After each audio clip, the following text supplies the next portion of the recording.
শ্রী শিবায় নবস্তুভ্যম friends, Ankana lifestyle blog চ্যানেলে সবাইকে স্বাগত জানিয়ে আজকে নতুন একটা ব্লগ ভিডিও তোমাদের সামনে নিয়ে চলে এসেছি। তো তোমরা সবাই কেমন আছো? আশা করছি ভালোই আছো, সুস্থ আছো। তো আমিও বেশ ভালোই আছি। তো এই ব্লগটা রাত 8:30 থেকে আমি শুরু করেছি। তো এটা ওই ফুলগুলো যে দেখলে, তো খুব বেশ ভালো লাগছিলো। তো একটুখানি ওয়াকিং করতে গেছিলাম, তো তার জন্য ফুলগুলো দেখে খুবই ভালো লেগেছিলো। তো তার জন্য একটু ভিডিও বানিয়ে নিয়েছি। তো আর এখন এই যে ধোসা নিয়ে এসেছে, তো আর রাতের ডিনার এটাই ছিল, ধোসা বাইরের থেকে নিয়ে এসেছে। তো ওইটা এখন খেতে বসে গেছি। তো সবার জন্যে বেড়ে নিয়েছি, তো তারপরে কিন্তু আমি খেতে বসে গেছি। তো তো যেহেতু একটু শরীরটা খারাপ ছিল বেশ, তো আর রান্না করতেও ইচ্ছে করছিল না। তো তার জন্যে ধোসা নিয়ে এসেছিলো, তো ওটাই খাওয়া হয়ে গেছে রাত্রের বেলাতে। তো খাওয়া দাওয়া করে তো তাড়াতাড়ি খেয়ে নিয়েছিলাম। তো খাওয়া দাওয়া করে এখন এই যে বিছানা গুছাতে চলে এসেছি। তো রাতের বিছানাটা গুছিয়ে নিচ্ছি এখন। তো বিছানা করতে করতে এখন বরের সঙ্গে কথা বলছি। তো আগের শর্ট ভিডিওগুলো কয়েকটা পোস্ট করেছিলাম, তো দেখেছিলাম আমি কাঁদছিলাম। তো বরের সঙ্গে একটুখানি ঝগড়া হয়ে গেছিলো, তো তার জন্যে কাঁদছিলাম। তো যাই হোক, লাইফটাই এই রকম। তো কি মানে কোনো দিন ঝগড়াঝাটি না থাকলে কিন্তু সেটা সংসার বলেই মনে হয় না, আর ভালোবাসা বলেও মনেও হয় না। তো তখনই ঝগড়া হয়, আবার তখনই কিন্তু কথাবার্তা হয়ে যায়। এরকম না যে ঝগড়া করে একেবারে দিনের পর দিন, মাসের পর মাস চলে যাচ্ছে, এরকম ধরনের কিন্তু না। তো যাই হোক, এখন এই যে জামা কাপড়গুলো ফোল্ড করে নিচ্ছি। তো যেগুলো রেডি হয়েছিলাম, তো ওগুলো মানে ওইভাবে ফেলে টেলে রেখে দিয়ে তারপরে এমনিই বসেছিলাম, কাজ করতে আর ইচ্ছে করছিল না। তো এখন রাতের বেলাতে এগুলো সমস্ত কিছু গুছিয়ে নিচ্ছি, আর এখানে বরের সঙ্গে একটু একটু করে কথাও বলছি। তো বর বলছে আমাকে ভিডিওতে আমি যেন না আসি, তো তখন ব্ল্যাকমেল করে বরকে নিয়ে এলাম যে তুমি আসো, নাহলে আমি তোমার সাথে আমি আর কথাই বলবো না।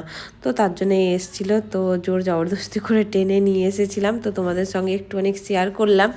তো আর এখানে কাজও করছিলাম আর কথাও বলছিলাম, আর অনেক কষ্ট করেছি। তো এগুলো তো কিছুই না, ঝগড়াঝাটি বলো যাই বলো, আগে অনেকটাই পরিমাণ কষ্ট করেছি। তো বরের সঙ্গে ঝগড়া না, মানে একা একাই লাইফ কাটানো, কথা নেই, কথা হতো না বলতে। তখন ফোনের এতটা মানে ছিল না, আর যেখানে থাকতো ওখানে কোনো নেটওয়ার্কও থাকতো না।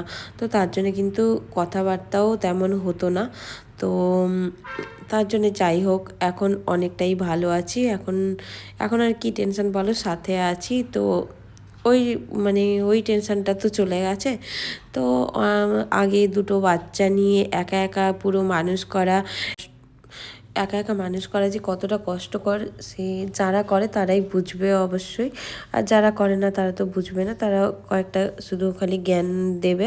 তো যাই হোক, তো মানে এতটাই কষ্ট করেছি যে একজনের শরীর খারাপ, ও শরীর অসুস্থ, আর একজন বসে কান্না করছে, ওকে বানিয়ে যে খাওয়ার দেব সেটাও পারছি না। এতটাই, তো এর থেকে আর বেশি কষ্টের একজন খাওয়ার জন্য কাঁদছে, আর একজনকে ছাড়তে পারছি না, কোল থেকে নামছেই না।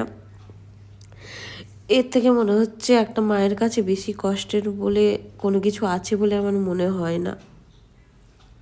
তো যাই হোক, অনেক কষ্ট যেগুলো মানে পরে পরে মনে হলে ভিডিওতে এক একটা করে বলতে থাকবো। তো এখন এটাই ছিল, তো এটাই মনে পড়লো। তো সে সব দিক থেকে, একদিক থেকে আমার বাচ্চাও এখন বড়ও হয়ে গেছে। আর মানে যাই হোক, সাথে থাকলে টেনশন ফ্রি, কি কেউ একা থাকলেও কেউ একটু হেল্প করার জন্য কেউ থাকে, আমার কেউ ছিল না হেল্প করার জন্যে। সমস্ত কিছুটাই পুরো একা একাই পুরো সামলেছি। সেই জায়গা থেকে আজকে অনেকটাই টেনশান মুক্ত। রাতে ঘুম হতো না তখন, একটা রাত পুরো না ঘুমিয়ে, রাত দিন পুরো না ঘুমিয়ে কাটিয়েছি।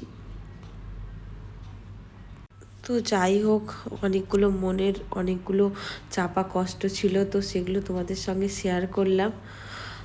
তো যাই হোক, এখন অনেক ভালো আছি, অনেক বলতে পুরোটাই ভালো আছি। শুধু বাচ্চাদের শুধু একটু ভালোভাবে মানুষ করে ওদের সেটেলড করে দিয়া, বাস এটাই এটাই হয়ে গেলে পুরো লাইফে সাকসেস বলো আর পুরো কষ্ট দূর বলো, অনেকটাই কিছু। তো যাই হোক, তো বিছানা টিছানা করে এখন পুরো কিচেনটা পুরো পরিষ্কার করে নিচ্ছি।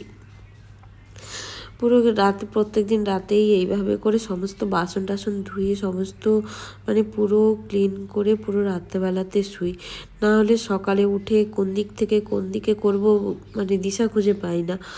আর একটাও যে হ্যাঁ, মানে রাত্রেবেলাতে কিচেন বলো পরিষ্কার করে রাখলে তো একটা পজিটিভিটি কাজ করে।